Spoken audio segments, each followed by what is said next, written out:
Hello hello, aujourd'hui je vais te présenter la vraie histoire de Godzilla. Comme d'habitude n'hésite pas à me dire quelle autre histoire de monstre ou personnage tu voudrais que je te présente en commentaire à cette vidéo. Godzilla est un monstre kaiju du cinéma japonais et une figure emblématique de la culture populaire. Créé par Tomoyuki Tanaka et Ichiro Honda et le studio Toho, il a révolutionné le genre du cinéma de monstres à partir de 1954. La thématique de la saga exploite les thèmes écologiques et la peur du nucléaire dans un Japon d'après-guerre traumatisé par les bombardements atomiques. Dans la trentaine de films de la saga cinématographique produits entre 1954 et 2020, Godzilla est tantôt vu comme une menace pour l'humanité, tantôt allié des hommes contre d'autres monstres. Le nom original japonais de Godzilla est Gojira. Il est formé d'une combinaison de deux autres mots japonais, Gorira qui veut dire gorille et Kujira voulant dire la baleine.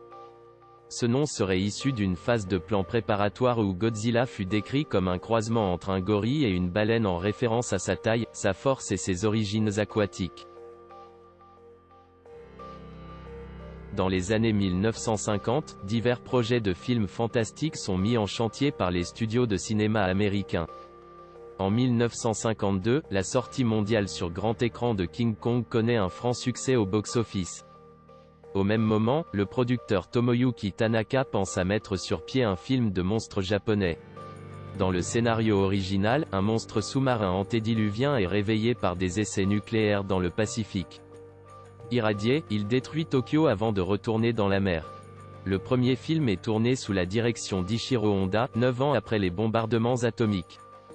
Godzilla est un très gros succès au Japon avec plus de 9 millions de spectateurs. Il est cependant fortement censuré aux États-Unis où il bénéficie d'un montage différent, notamment pour y inclure des scènes tournées avec l'acteur Raymond Burr. Avec les scènes additionnelles et d'autres supprimées, Godzilla dure seulement 81 minutes, contre 98 pour la version originale japonaise. Ce second montage minimise l'implication des essais nucléaires américains dans la création du monstre. Godzilla meurt à la fin du film original mais un autre Godzilla fait surface dans le retour de Godzilla en 1955. S'ensuit alors une longue série principale de films. Tous les films ne sont pas des suites canoniques et beaucoup ont leur propre continuité. L'apparence approximative de Godzilla est celle d'un gigantesque dinosaure d'apparence mutante avec des écailles rugueuses et bosselées de couleur gris anthracite, une queue puissante, longue et dentelée.